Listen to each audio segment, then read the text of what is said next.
Ladies and gentlemen, please welcome the President of the Republic of Poland, Andrzej Duda. Szanowni Państwo, powitajmy prezydenta Rzeczypospolitej Polskiej, pana Andrzeja Dudę.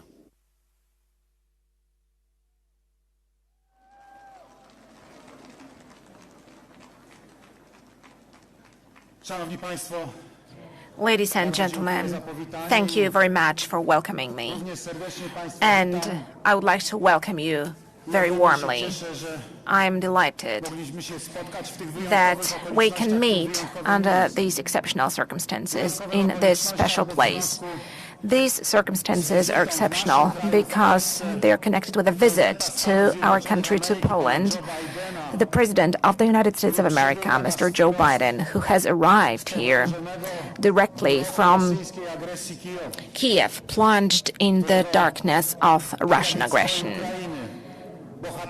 And Kiev, just like the rest of Ukraine, is heroically defended today by the Ukrainians, the defenders of their homeland. We are meeting at a special place in Warsaw, the capital of Poland, at the foot of the royal castle, which symbolizes the excellence of the Polish-Lithuanian Commonwealth, the symbol of excellence of Poland in the 17th and 18th centuries. The royal castle in which the Polish Sejm deliberated, a castle in which the Constitution of the 3rd of May was passed in 1791, the first constitution in Europe and the second in the world after the American one. That was a constitution which had a landmark contribution into the development of the free world, our civilization today. The symbol of the Republic of Poland, which was demolished and destroyed during that Second World War, it was burning in front of the eyes of the whole world. Then it lay in ruins under the German occupation. The Warsaw insurgents were dying while fighting with the Ukrainian occupiers. And then, after the Second World War, when we found ourselves in the Soviet sphere of influence, it was being rebuilt by the effort of the entire nation for tens of years, so that it could be reconstructed again and become a symbol of the rebirth of Poland. I'm mentioning this because today we are looking at the burning Ukraine. Patrzymy na płonące miasta, słyszymy straszliwe wieści o rosyjskim terrorze, widzimy zabitych ludzi, zamordowanych, widzimy zburzone osiedla mieszkaniowe, obrazy jak z II wojny światowej. Coś, co w Europie miało się nigdy więcej nie powtórzyć, dzisiaj jest straszliwym udziałem naszych sąsiadów. Dlatego, że Rosja na powrót chce stać się imperium, realizować swoje ambicje niewolenia innych narodów. Nie ma na to naszej zgody, nie ma zgody wolnego świata. Prezydent Stanów Zjednoczonych, lider wolnego świata, Joe Biden, dokonał spektakularnego gestu. Wczoraj rano stanął w Kijowie, wbrew wszelkim oczekiwaniom, na ukraińskiej ziemi, tam gdzie toczy się wojna. Pokazał, że wolny świat i jego lider nie boi się niczego. Pokazał, że Ukraina nie jest sama, że ma wsparcie najpotężniejszego państwa świata i najpotężniejszej armii świata, że ma wsparcie Sojuszu Północnoatlantyckiego i że to jest wsparcie poważne, które nie zgaśnie. To wielki znak. Jesteśmy wszyscy wspólnie cały czas przy Ukrainie. Od samego początku. 23 lutego, na dzień przed rosyjską agresją na Ukrainę, rok temu, Byłem w Kijowie razem z prezydentem sąsiedniej Litwy, Gitanasem Nausedą. Rozmawialiśmy z prezydentem Wołodymirem Zełenskim. Wołodymir powiedział nam, będziemy się bronić. Putin myśli, że się poddamy od razu, że opanuje Ukrainę, że będzie okupował nasze państwo, że zagarnie naszą ziemię. Będziemy walczyli aż do śmierci, do upadłego. Nie poddamy się. Dosłownie za kilka godzin na Ukrainę spadły rosyjskie rakiety. Zaczęła się rosyjska pełnoskalowa inwazja. Wszyscy myśleli, że Ukraina padnie w 3 dni, w 72 godziny. Ukraina nie upadła do dzisiaj. Dzięki bohaterstwu obrońców Ukrainy, dzięki bohaterstwu rosyjskich żołnierzy, ale także dzięki wsparciu. Wsparciu, jakie daje Ukrainie wolny świat. Po to, by imperialne ambicje niewolenia innych narodów zostały ukarane i by nigdy więcej już się nie odrodziły. I dlatego wszyscy dzisiaj mówimy, Ukraina musi zwyciężyć. Dlatego wspieramy Ukrainę. Dziękuję Stanom Zjednoczonym, dziękuję wszystkim państwom NATO, które przysyłają pomoc na Ukrainę. Nie tylko tą humanitarną, także tą militarną. To niezwykle ważne. Ale dziękuję także Stanom Zjednoczonym i naszym sojusznikom za to, że umacniają nasze bezpieczeństwo. Wschodniej flanki NATO. To by nikomu nawet do głowy nie przyszło zaatakować naszą ziemię. Że dzięki obecności armii amerykańskiej, dzięki obecności armii sojuszniczych, dzięki mądrej polityce wzmacniania polskiej armii w ostatnich latach, jesteśmy coraz bezpieczniejsi. Jesteśmy coraz pewniejsi swojego bezpieczeństwa.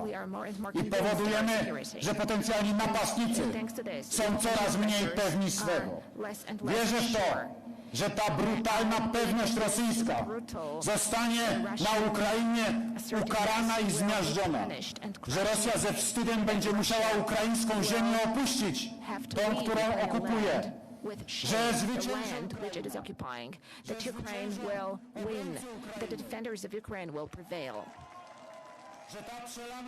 that this spilled blood, that this horrible sacrifice, which is being paid by the Ukrainian nation, will bear fruits of a grand victory.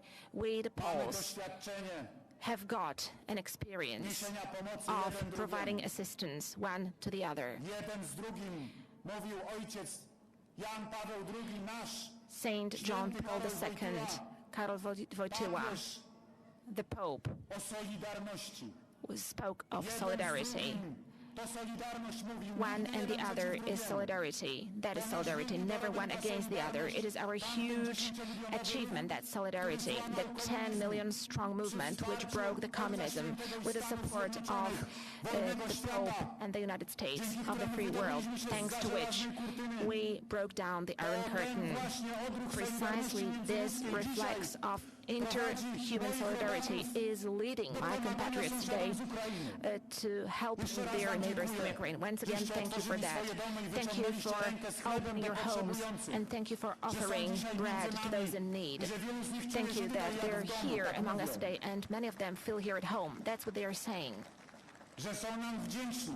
They are grateful to us for the fact that we welcomed them, although millions of them have come.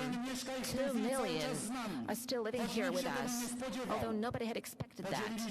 We shared like brothers in solidarity. This is the solidarity of the world today, solidarity with Ukraine. And I'm calling on all the leaders of the European states, of the North Atlantic Alliance, to stand in solidarity with Ukraine, to support Ukraine all the time, to provide Ukraine with military support so that the defenders of Ukraine have weapons to fight with. Do not hesitate. Do not be afraid. There is no place for business as usual with Russia anymore, where blood is being shed. Honest people do not. Dziś może to zostać zatrzymane tylko nowoczesnym uzbrojeniem, bo tego Ukraina potrzebuje.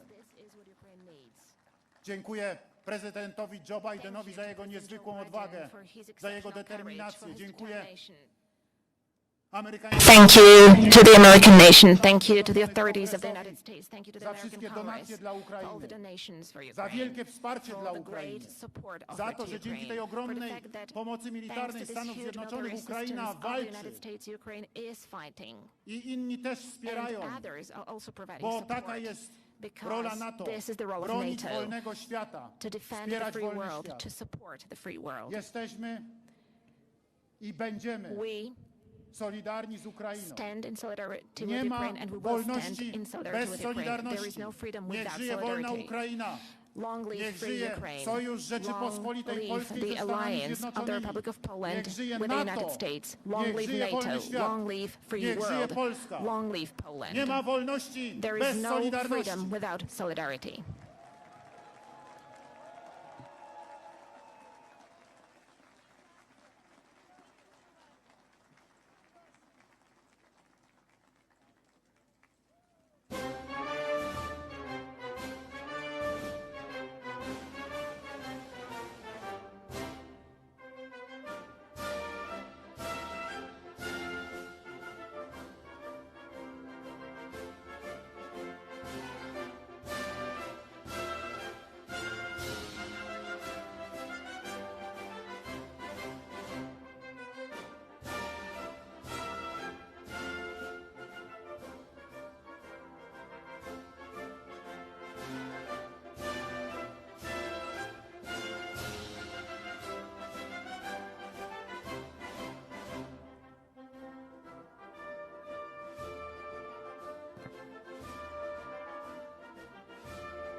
Szanowni Państwo, powitajmy 46. prezydenta Stanów Zjednoczonych Ameryki, pana Joe Bidena. Ladies and gentlemen, please welcome the 46th President of the United States of America, Joe Biden. Freedom, freedom is you. You give me freedom, freedom. You give me freedom, I've been looking for. You give me freedom, freedom. You give me freedom, I've been looking for. You give me freedom, freedom. You give me freedom, I've been looking for. You give me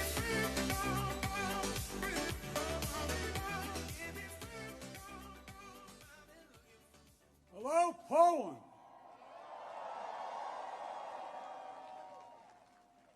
One of our great allies. President Duda, Prime Minister, Mr. Mayor, to all the former ministers and presidents, as well as mayors and Polish political leaders from all across the country, thank you for welcoming back to Poland. You know, it was nearly 1 year ago I spoke at the Royal Castle here in Warsaw, just weeks after Vladimir Putin had unleashed his murderous assault on Ukraine, the largest land war in Europe since World War II had begun. And the principles that have been the cornerstone of peace, prosperity, and stability on this planet for more than 75 years were at risk of being shattered. 1 year ago, the world was bracing for the fall of Kyiv. Well, I just come from a visit to Kyiv, and I can report Kyiv stands strong. Kyiv stands proud. It stands tall. And most important, it stands free. When Russia invaded, it wasn't just Ukraine being tested. The whole world faced a test for the ages. Europe was being tested. America was being tested. NATO was being tested. All democracies were being tested. And the questions we faced were as simple as they were profound. Would we respond? Or would we look the other way? Would we be strong? Or would we be weak? All of our allies, would be united or divided? 1 year later, we know the answer. We did respond. We would be strong. We would be united. And the world would not look the other way. We also face fundamental questions about the commitment to the most basic of principles. Would we stand up for the sovereignty of nations? Would we stand up for the right of people to live free from naked aggression? Would we stand up for democracy? 1 year later, we know the answers. Yes, we would stand up for sovereignty, and we did. Yes, we would stand up for the right of people to live free from aggression, and we did. And we would stand up for democracy, and we did. And yesterday, I had the honor to stand with President Zelensky in Kyiv to declare that we will keep standing up for these same things, no matter what.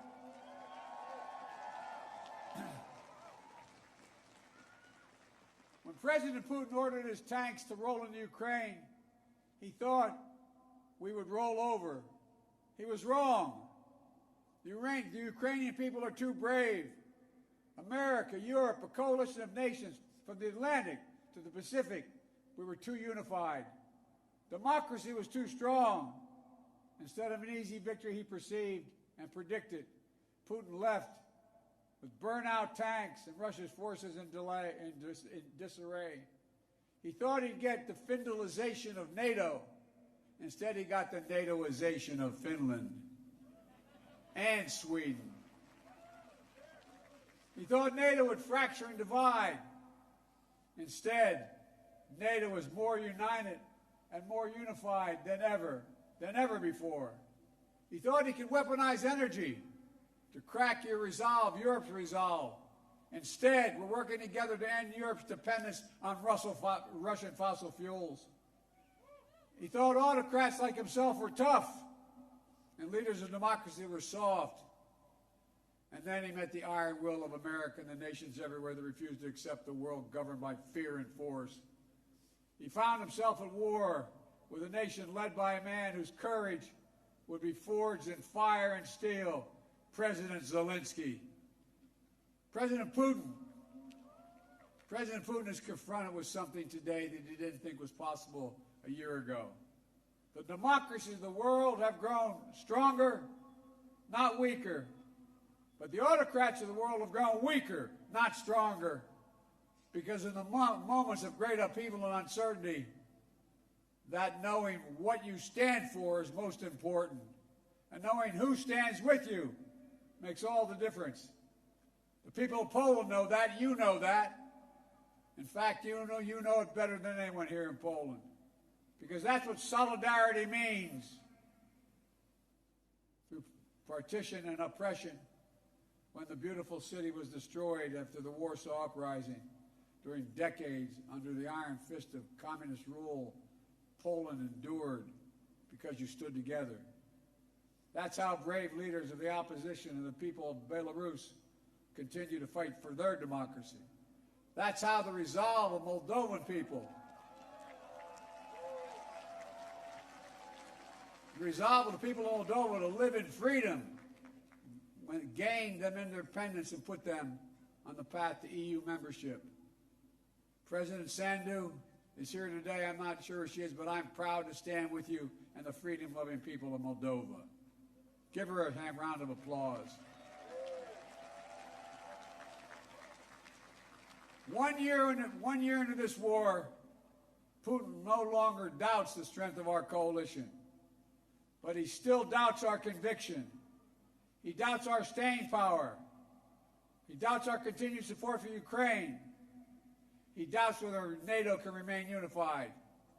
But there should be no doubt. Our support for Ukraine will not waver. NATO will not be divided, and we will not tire.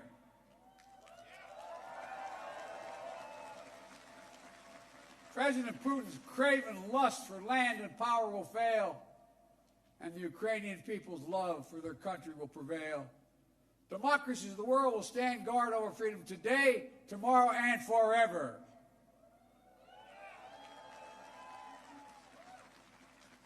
So that's what's at stake here.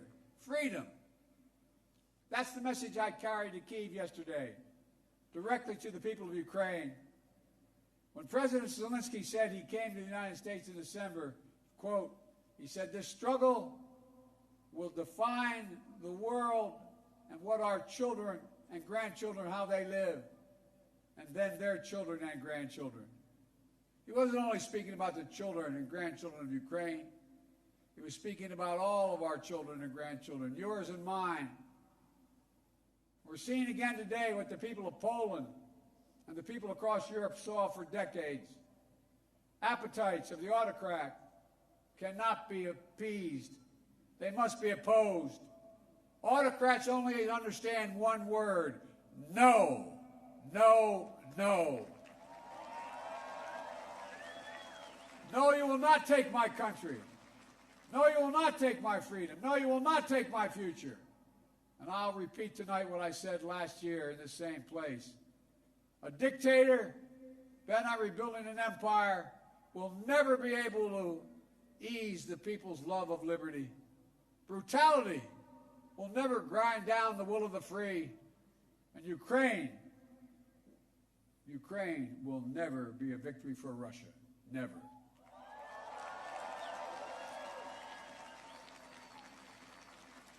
For free people refuse to live in a world of hopelessness and darkness. You know, this has been an extraordinary year in every sense. Extraordinary brutality from Russian forces and mercenaries. They've committed depravities, crimes against humanity, without shame or compunction. They've targeted civilians with death and destruction, used rape as a weapon of war, stolen Ukrainian children in an attempt to steal Ukraine's future, bombed train stations, maternity hospitals, schools, and orphanages. No one can turn away their eyes from the atrocities Russia is committing against the Ukrainian people. It's abhorrent. It's abhorrent. But extraordinarily, as well, has been the response of the Ukrainian people and the world. 1 year after the bombs began to fall, Russian tanks rolled into Ukraine. Ukraine is still independent and free.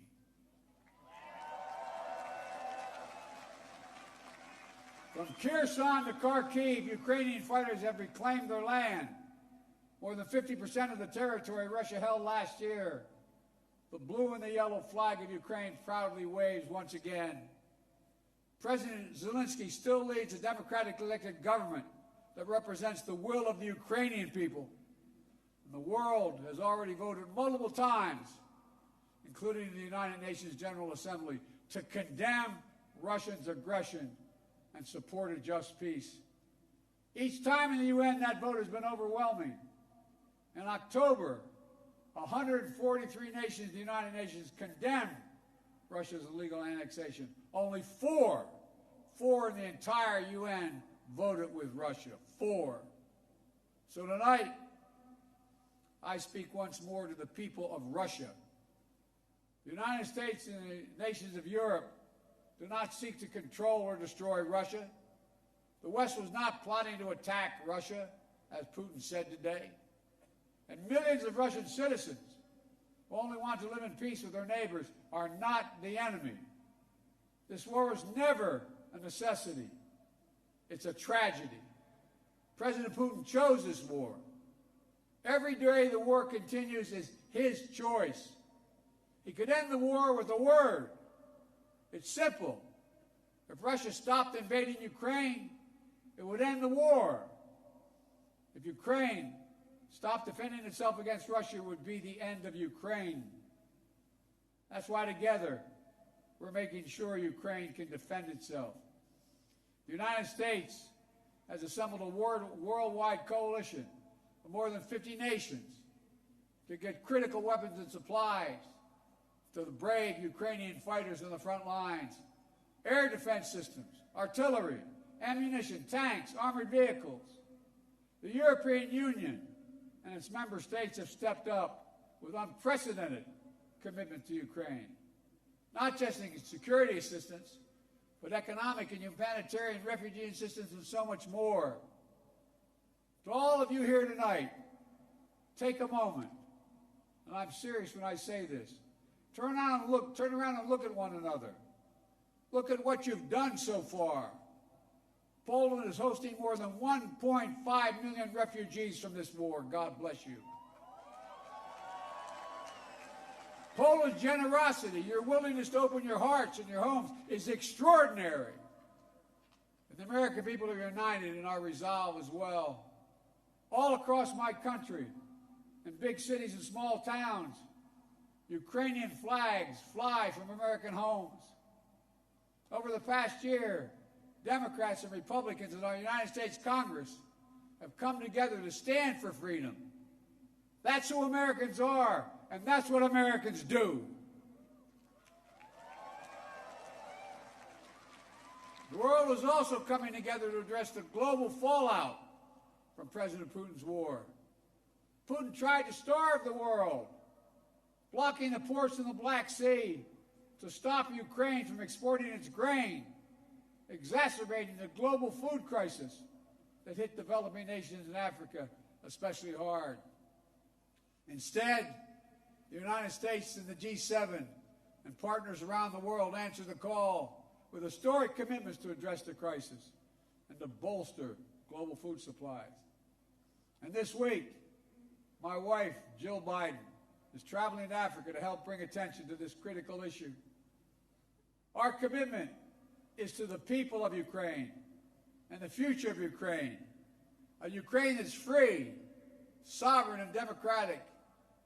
That was the dream of those who declared Ukraine's independence more than 30 years ago, who led the Orange Revolution and the Revolution of Dignity, who braved ice and fire in the Maidan, and the Heavenly 100 who died there. And those who continue still to root out Kremlin's efforts to corrupt, coerce, and control.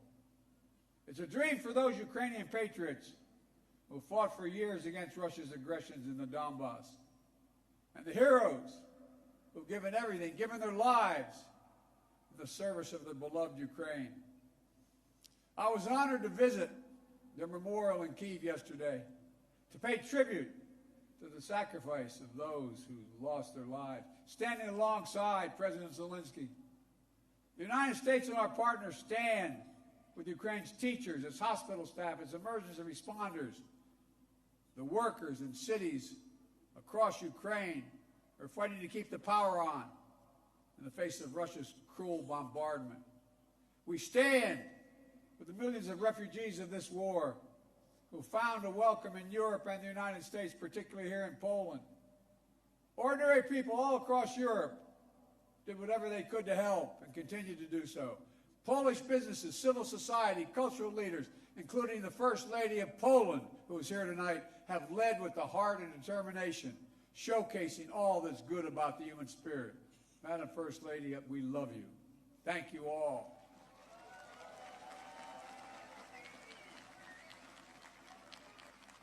I'll never forget last year visiting with refugees from Ukraine who had just arrived in Warsaw, seeing their faces, exhausted and afraid, holding their children so close, worrying they might never see their fathers, their husbands, their brothers, their sisters again. In that darkest moment of their lives, you, the people of Poland, offered them safety and light.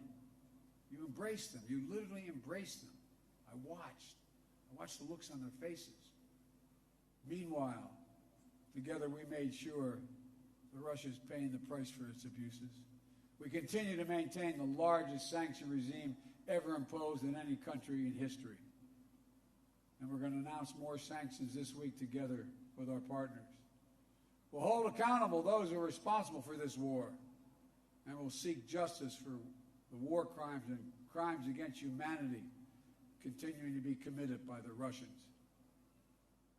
You know, there is much for us to be proud of over all that we have achieved together this past year. But we have to be honest and clear-eyed as we look at the year ahead.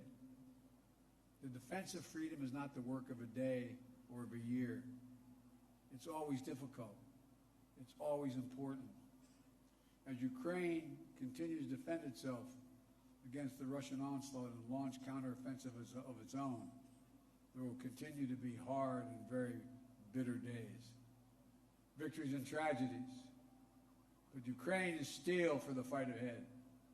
And the United States, together with our allies and partners, are going to continue to have Ukraine's back as it defends itself. Next year, I will host every member of NATO for our 2024 summit in the United States. Together, we'll celebrate the 75th anniversary of the strongest defensive alliance in the history of the world, NATO. And let there be no doubt, the commitment of the United States to our NATO alliance and Article 5 is rock solid. And every member of NATO knows it, and Russia knows it as well. An attack against one is an attack against all. It's a sacred oath. Sacred oath to defend every inch of NATO territory. Over the past year, the United States has come together with our allies and partners in an extraordinary coalition to stand against Russian aggression. But the work in front of us is not just what we're against. It's about what we're for. What kind of world do we want to build? We need to take the strength and capacity of this coalition and apply it to lifting up the lives of people everywhere, improving health, growing prosperity, preserving the planet, building peace and security, treating everyone with dignity and respect. That's our responsibility. The democracies of the world have to deliver it for our people. As we gather tonight, the world, in my view, is at an inflection point.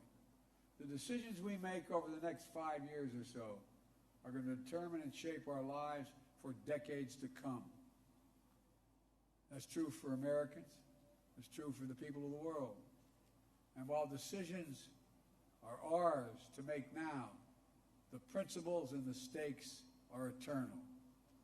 The choice between chaos and stability, between building and destroying, between hope and fear, between democracy that lifts up the human spirit and the brutal hand of the dictator who crushes it, between nothing less than limitation and possibilities, the kind of possibilities that come when people who live not in captivity but in freedom, freedom, there is no sweeter word than freedom. There is no nobler goal than freedom. There's no higher aspiration than freedom. Americans know that, and you know it. And all that we do now must be done so our children and grandchildren will know it as well. Freedom. The enemy of the tyrant and the hope of the brave and the truth of the ages. Freedom. Stand with us. We will stand with you. Let us move forward with faith and conviction and with an abiding commitment to be allies, not of darkness but of light, not of oppression but of liberation, not of captivity but, yes, of freedom. May God bless you all. May God protect our troops. And may God bless the heroes of Ukraine and all those who defend freedom around the world. Thank you, Poland. Thank you, thank you, thank you for what you're doing. God bless you all.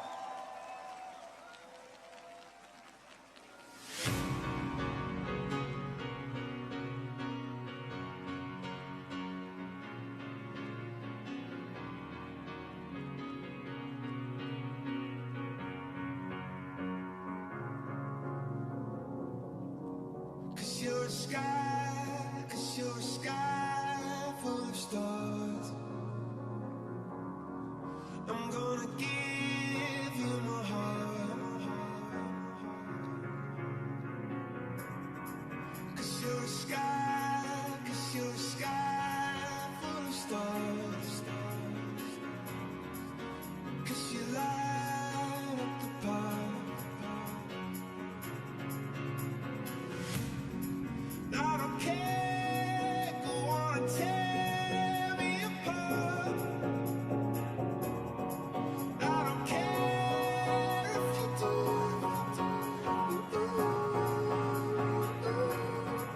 'Cause in the sky full of stars, I think I saw you.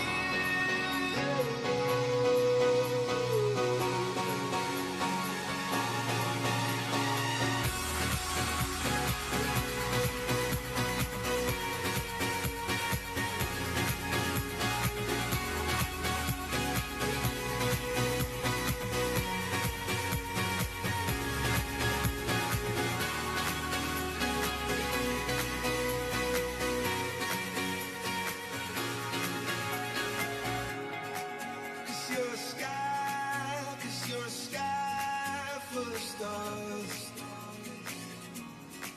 I wanna